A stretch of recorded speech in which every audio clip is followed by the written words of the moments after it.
Quand je faisais des compétitions de fitness, l'un de mes indicateurs pour voir si je commençais à être prête pour ma compétition, c'était la perte de mes menstruations. Quand j'arrivais proche de ma compétition, j'étais en aménorrhée, donc j'avais plus mes règles. Puis c'était un indicateur positif pour ma compétition parce que ça voulait dire que mon pourcentage de gras était devenu très bas, chose qu'on souhaite dans les compétitions de fitness.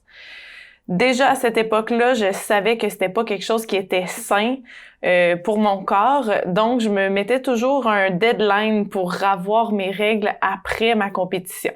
Donc je compétitionnais toujours à l'automne, puis mon deadline c'était à Noël que si j'étais pas menstruée, c'était le temps d'aller consulter mon médecin parce qu'il y avait quelque chose qui fonctionnait pas.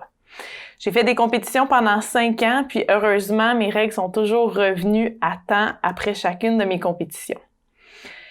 Les menstruations sont mal vues ou mal vécues par plusieurs femmes, puis c'est quelque chose que j'aimerais changer dans notre discours interne parce que pour moi, le fait d'accepter, surtout de comprendre et d'ajuster notre mode de vie à nos menstruations, ça nous offre une grande opportunité d'apprendre à se connaître. Les règles nous donnent également des précieux indices sur notre santé globale. Donc, quand il y a une problématique quelconque au niveau de nos menstruations en tant que telles ou de nos SPM, ben ça peut nous indiquer qu'il y a un petit débalancement au niveau de notre corps. Donc aujourd'hui, je vous transmets des connaissances afin de mieux comprendre votre cycle menstruel, mais aussi de le rendre plus agréable pour vous. Bienvenue au podcast Sanadora. Sanadora est une plateforme qui t'offre des outils pour développer ton plein potentiel. Je te transmets mes connaissances en activité physique, en massothérapie et en yoga pour te démontrer l'accessibilité d'un mode de vie sain. Je reçois également des professionnels du mindset, de la santé et de tout ce qui englobe le bien-être. Si tu es à la recherche d'équilibre à travers la performance et l'atteinte de tes buts, tu es au bon endroit, j'ai les outils pour toi.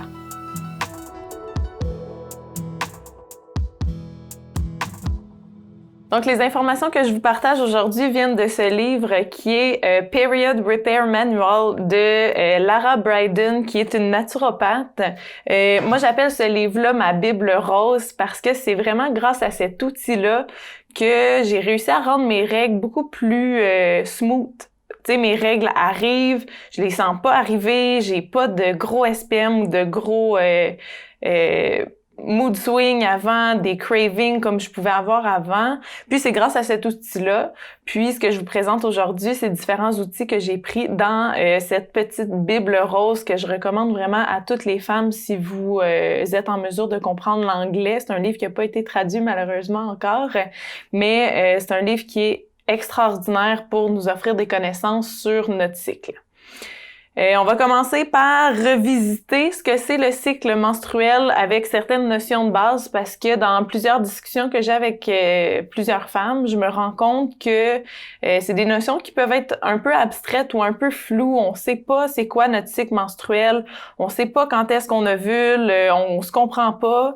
Puis de se comprendre, puis de comprendre ce qui se passe dans notre corps, pour moi, c'est de s'offrir un grand pouvoir. Donc, on va décortiquer le cycle en 3 périodes distinctes. La première, c'est la phase folliculaire. Donc, c'est les premiers jours de notre cycle menstruel qui commencent au jour 1 des menstruations. Puis le jour 1 des menstruations, faut pas se tromper, c'est pas le jour où on commence à spotter un petit peu, c'est vraiment le premier jour des segments importants. Ces segments-là sont dus à la couche interne de l'utérus qui vient se détacher. Donc, on appelle ça l'endomètre et c'est ce qui cause le sang des menstruations. Donc, les premiers jours, comme je disais, le jour 1, c'est le premier jour des menstruations. Puis, les menstruations vont durer entre 3 et 8 jours, dépendamment des femmes. Puis, le cycle entier va durer de 21 à 35 jours. Donc, on entend qu'en moyenne, un cycle normal et sain, c'est 28 jours. Mais si on se tient entre 21 et 35 jours, on est dans la moyenne. Et à moins d'être une adolescente, si notre cycle est plus ou moins long que 21 à 35 jours, ben ça peut être un indicateur qu'il y a quelque chose qui cloche au niveau de notre santé. Donc, ça peut être un indicateur intéressant pour aller consulter son médecin ou un naturopathe ou juste observer qu'est-ce qui se passe au niveau de notre cycle. Donc, je reviens à la première phase, la phase folliculaire. C'est dans ce moment-là que, justement, on va avoir nos segments qui durent entre 3 et 8 jours. Puis, ces segments-là sont dus à l'ovule qui n'a pas été fécondé, évidemment. Donc, dans cette période-là, l'estrogène et la progestérone sont au plus bas. Puis, quand les menstruations se terminent, disons environ au jour 6, parce que on se rappelle que les menstruations vont durer entre 3 et 8 jours. Donc, si on fait une moyenne au jour 6, du jour 6 jusqu'au jour environ 14, parce qu'encore là, ça va dépendre de la durée du cycle. C'est à ce moment-là que l'endomètre, donc la paroi interne de l'utérus, va se préparer à l'éventualité d'une grossesse en remplissant la paroi de sang et de nutriments. Donc, dans cette période-là, l'estrogène va commencer à monter, puis il va y avoir d'autres hormones qui vont monter également, ce qui va éventuellement déclencher la libération de l'ovule, donc ce qu'on appelle l'ovulation, au jour environ 14. Mais encore là, dépendamment de la durée du cycle, si on a un cycle plus ou moins long que 28 jours, cette journée-là peut varier. Donc, c'est pas vrai que c'est absolument au jour 14 que chaque femme ovule. Pour calculer le jour de l'ovulation, c'est possible de le faire avec sa température corporelle et en observant sa glaire cervicale, mais c'est également possible de le faire en calculant à partir du jour 1 des menstruations, 14 jours avant, ça va être à ce moment-là qu'on va ovuler. Au moment de l'ovulation, il va y avoir plus de testostérone qui va être libérée dans l'organisme. Donc, ça explique pourquoi chez certaines femmes, la libido va augmenter durant cette période. Suite à l'ovulation, s'il n'y a pas eu de fécondation, la progestérone va venir diminuer, ce qui va créer l'évacuation de l'endomètre et qui va recommencer le cycle au jour 1 avec les menstruations. Là, c'est là que ça commence à être intéressant. Puis, si tu as tendance à avoir des rages de bouffe, de l'anxiété, si ton entourage te craint la semaine avant tes menstruations, ben reste avec moi parce que je t'offre des outils par rapport à ça. Je veux démystifier quelque chose par rapport aux menstruations parce que c'est très commun pour les femmes d'avoir des douleurs, des crampes, des ballonnements, des maux de tête, de l'anxiété, de l'insomnie, de la colère. C'est très fréquent, mais ce n'est pas normal. Donc, faut arrêter de prendre la réponse que c'est normal, tu vas être menstruée, ça vient avec. C'est pas vrai. Il y a des façons d'éviter ou d'améliorer son cycle pour mieux se sentir tout au long de celui-ci. Donc, si tu vis les symptômes que j'ai nommés précédemment, ça indique un débalancement au niveau de ton corps, puis ça vaut la peine de se pencher sur la base de la pyramide qu'on parle depuis le début des podcasts, l'alimentation, le sommeil, la gestion du stress et l'activité physique. Donc, c'est des choses qui vont beaucoup t'aider à améliorer ton cycle menstruel et les symptômes prémenstruels que tu peux sentir à tous les mois. Puis, il y a également quelques suppléments qui peuvent t'aider, donc c'est ce que je te présente aujourd'hui. Au niveau de l'alimentation, le point le plus important pour moi ou selon moi, si tu as des problèmes au niveau de ton cycle menstruel, élimine complètement le sucre de ton alimentation, le sucre raffiné, je parle, parce que ça va venir créer de l'inflammation au niveau du corps. C'est un aliment qui est très inflammatoire, puis c'est pas vrai que c'est une bonne idée de manger un pot de crème glacée avant d'être menstruée parce que j'ai le droit, je t'SPM. Ça va juste empirer tes menstruations, tu vas te sentir encore plus ballonné, tu vas avoir encore plus de douleur. Donc, élimine complètement le sucre raffiné de ton alimentation, puis essaie de t'en tenir à la recommandation qui est de 25 grammes de sucre par jour et là-dedans, on inclut les fruits et tous les autres féculents de ton alimentation. Là, de l'autre côté, faut faire attention parce que là, on se dit « Ah, ben parfait, je vais y aller avec une diète keto, comme ça, je mange plus de sucre. La diète keto n'est pas recommandée pour les femmes à long terme parce que ça peut t'empêcher d'ovuler à long terme.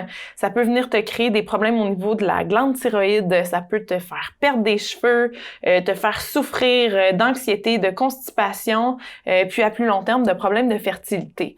Donc, c'est bien important de jamais consommer moins de 100 grammes de glucides par jour, mais d'aller choisir les bons glucides, évidemment.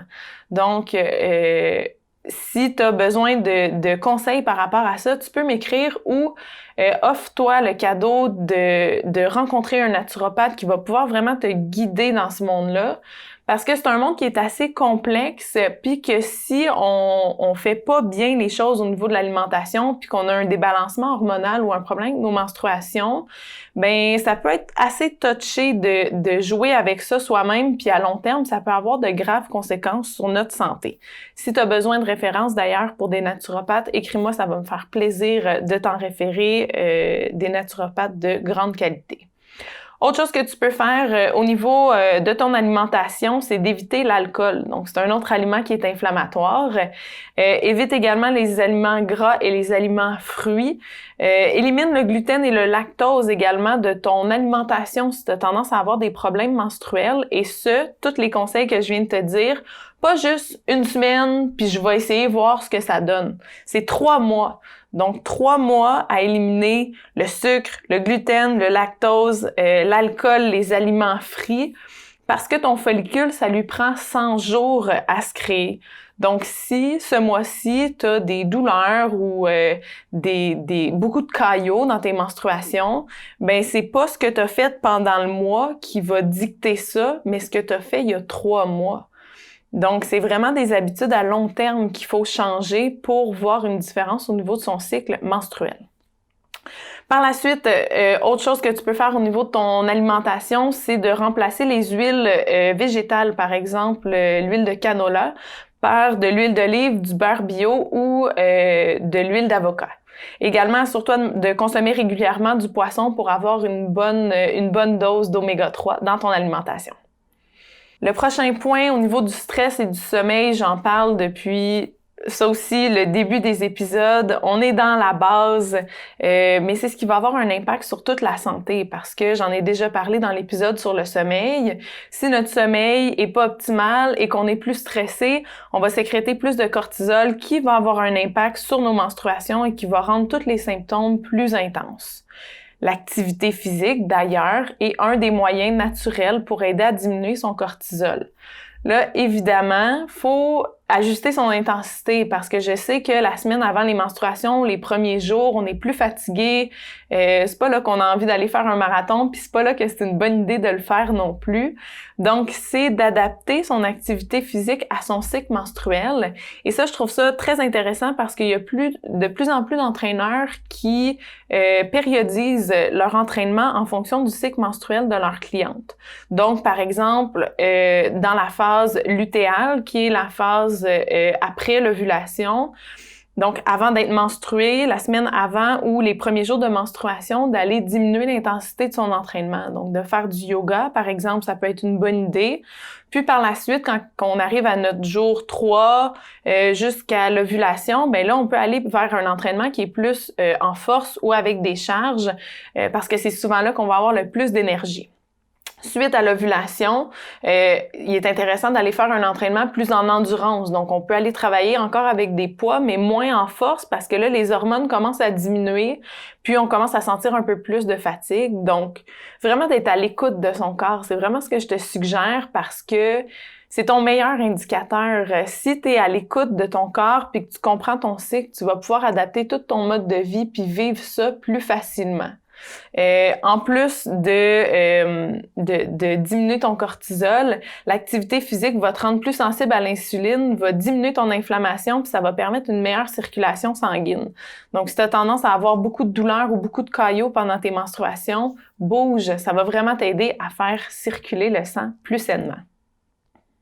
Au niveau des suppléments, moi, je me suis intéressée beaucoup au cycle menstruel parce que j'étais tannée de vivre des difficultés à chaque mois. Donc, c'était vraiment très intense pour moi. Ça m'était difficile d'aller travailler tellement j'avais des douleurs, j'avais de la difficulté à me concentrer. Malgré un mode de vie qui me semblait assez sain, gestion du stress qui était un peu à travailler, mais mon mode de vie était assez équilibré, mon alimentation était très saine et malgré tout ça, je vivais quand même encore énormément d'anxiété, parfois des périodes d'insomnie avant d'être menstruée, des caillots, des règles très abondantes. Donc, je me suis penchée sur la supplémentation pour voir qu'est-ce qui pourrait m'aider à aller chercher un petit plus en plus de ce que je faisais déjà au niveau de mon mode de vie. Donc, il y a certains suppléments que j'ai déjà parlé dans d'autres épisodes qui vont être efficaces sur les menstruations, mais c'est vraiment pas parce que je vous en parle aujourd'hui que c'est nécessairement la solution pour vous. Donc, c'est comme une porte que j'en trouve pour vous inviter à faire vos recherches ou, comme je disais tantôt, à aller consulter un professionnel de la santé pour vous guider vraiment dans la voie qui va fonctionner pour vous, dépendamment de ce que vous vivez. Donc, le premier supplément, c'est le magnésium. J'en ai parlé dans l'épisode du sommeil qui aide à la récupération et à un sommeil plus profond, diminue le cortisol. Donc, évidemment, ça va avoir un effet sur les menstruations aussi. Ça va aider en cas de stress et d'anxiété aussi, mais ça préviendrait même l'ostéoporose, ça réduirait les maux de tête, puis ça réduit aussi les syndromes prémenstruels. Donc, si justement on a tendance à être un peu intense dans cette semaine ou ces jours-là, ben c'est un supplément qui peut être intéressant pour nous. Ce serait aussi un précieux allié pour le syndrome des ovaires polykystiques.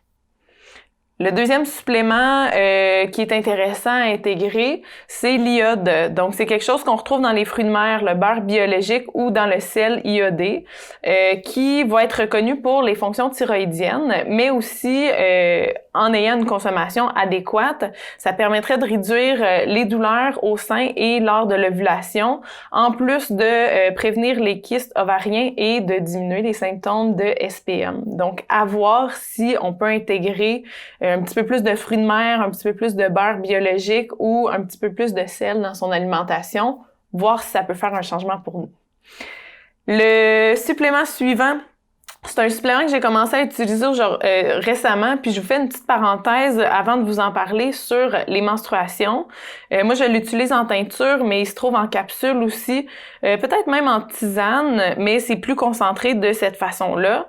C'est une plante naturelle qui va avoir un effet sur la gestion du stress et sur la fatigue chronique liée au stress et à l'anxiété. Donc, si vous avez tendance à être très stressée, très anxieuse, ça prend beaucoup de place dans votre tête, ça prend beaucoup d'énergie, donc peut-être que vous sentez que vous récupérez un petit peu moins bien. La rhodiole va être une belle plante à intégrer à votre mode de vie pour ça.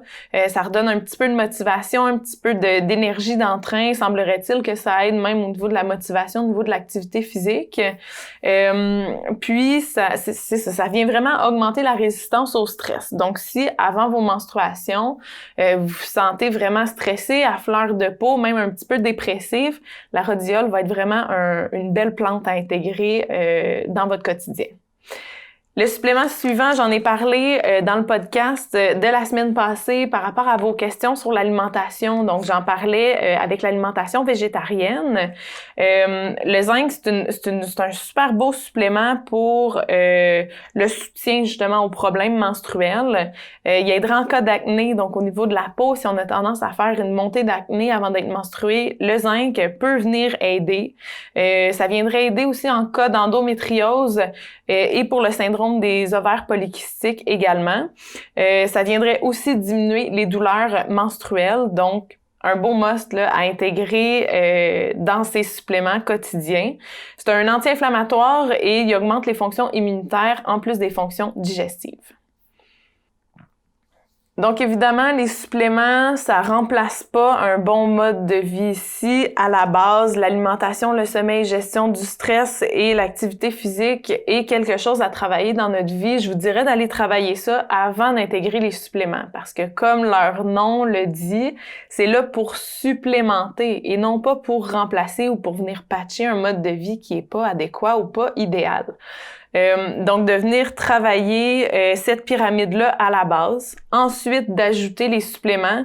Puis si ça fonctionne pas pour vous, ou que vous vous sentez un peu perdu, ben consultez un thérapeute de la santé qui va vraiment pouvoir vous guider selon vos symptômes et ce que vous souhaitez améliorer dans votre condition.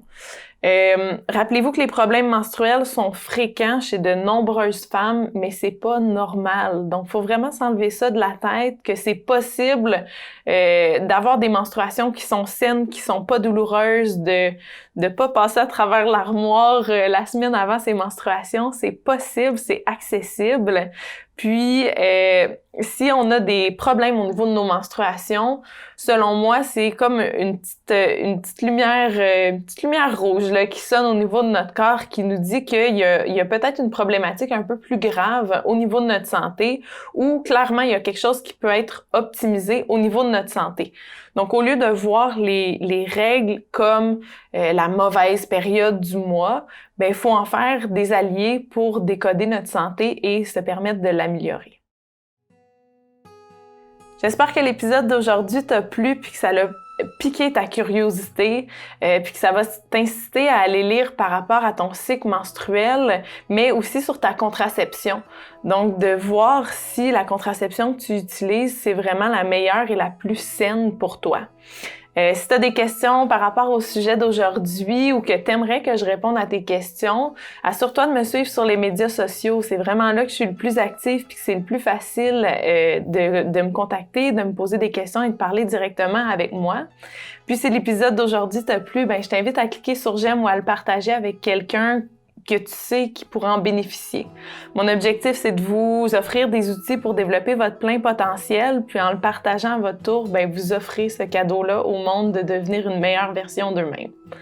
Dans les commentaires, j'aimerais savoir si vous avez de ces symptômes prémenstruels-là, puis quel type de contraception vous utilisez également.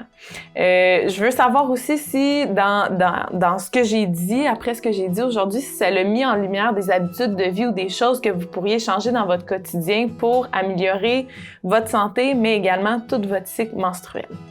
Donc, je vous souhaite une merveilleuse semaine, puis on se revoit pour le prochain épisode.